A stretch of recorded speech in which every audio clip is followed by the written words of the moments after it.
所以直播間30零歲嘅人啊，一定要食下呢嗰個魚油啊，趁而家年輕嘅時候，因為我哋食得多肉啊，食得多肥膩嘅嘢啊，同埋呢個小心心唔好嘅朋友仔呢，我哋可以食下我哋嘅魚油加輔酶 Q10㗎，真係好㗎，我係一個最好嘅見證嚟嘅，我都好想俾你哋睇睇我個檢測結果嘅。我俾你睇睇先。喂，你好啊，阿稻草人做乜鬼啊？喂，你好，小圓。係。冇啊，嗰日唔係喺微信，你喺微信 at 你話叫我，然之後你話叫我 at 你連我係咪？你有冇連我？哦，就係你係咪？你可唔可以咪鬼唱歌啊？你嗰個抖音啊？你關咗佢。嗱，我都想同你分享。嗱，呢個姐姐咧係我微信嘅好友嚟㗎，呢個阿稻草人嚇，我唔知佢講乜春啊？你講乜鬼啊？我想同你分享嗰個魚油，但係咧你就唔揀咗，以為我話有咗 BB， 但係就係呢個，我以為佢食咗個魚油有咗 BB 啊，唔好意思啊，就係呢隻嘢啊。即係其實咧我都唔知呢啲又可唔可以講，即係之前咧我嗰啲大腿啊有嗰啲一條條嗰啲紅色嘅。靜脈曲乜嘢漿係咪？係，但係咧就食咗一針已經係消失咗好多。即係隻大腿嗰度係咪？喺隻大腿嘅管道度嗰度係咪？係有一條條嗰啲紅色嘅嘢嘅。嗱，我而家抽杯熱水俾你睇下。佢咧就食咗一針魚油，已經係淡咗好多啦，差唔多冇啦。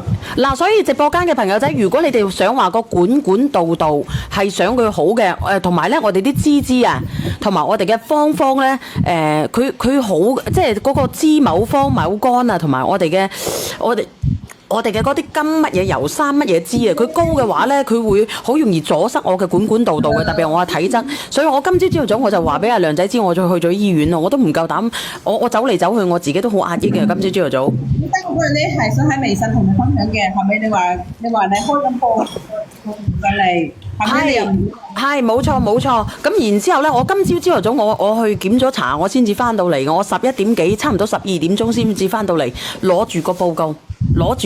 肝功能嘅報告，金油嗰個3支嘅報告，就啱食咗一樽，你係差唔多全部消失晒。嗱，我同你哋講，我而家咧就上咗個魚油佢啦，我俾你哋睇睇啊！嗱，我個魚油咧個庫存唔係好多啦，真係唔係好多啦。幾多月份漲價個魚油？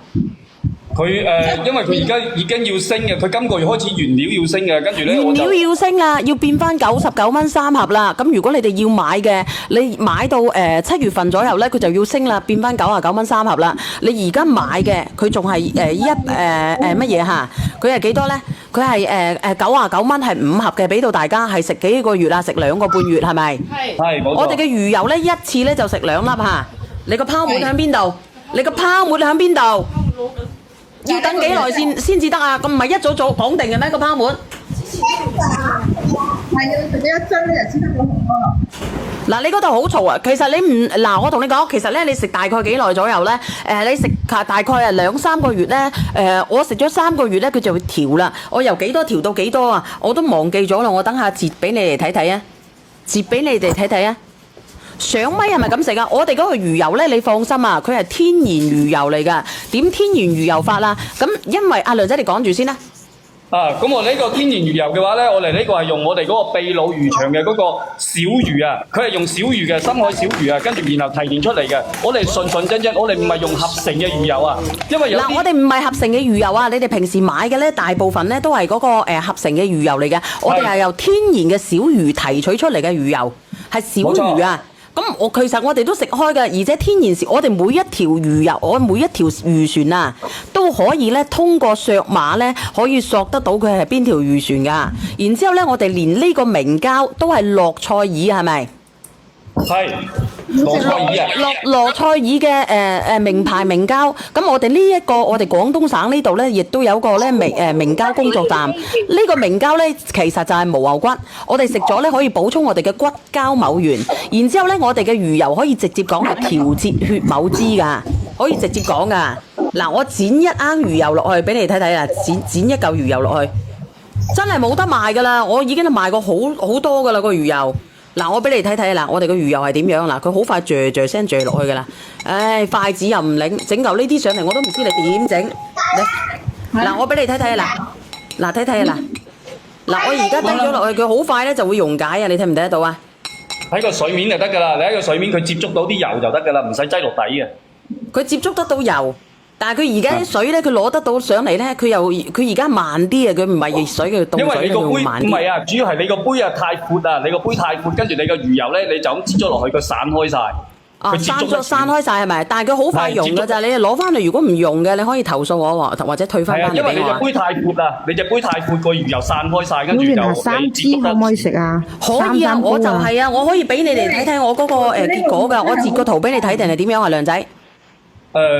你截俾我睇啊？你截俾我睇定係展示俾佢哋睇啊？我驚住違規啊，我都唔夠膽俾佢哋睇啊。海外我哋都冇咁好啊。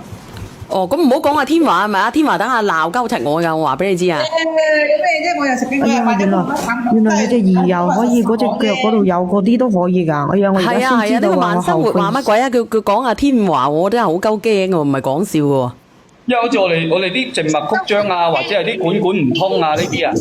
呢個魚油真係好好㗎，我唔係同你講啊！你問下佢有幾多庫存先啊？因為佢7月份要升原料價。你好啊，小哥。係我呢個咧，我就唔敢同，即係唔敢喺呢度話同人哋講話咩，但係我自己本人證明出嚟咧就係得。你哋可以加埋嗰個輔酶 Q10㗎，我呢個輔酶 Q10咧，佢7月份咧佢嘅原料都升價，而且我哋而家 hold 住緊嘅啫，一直都冇呢個價錢嘅。我哋呢個輔酶 Q10咧，亦都係咧我哋嘅進口原料啦，同埋咧我哋係用嗰個植物油嚟包住嘅，我哋唔使食完。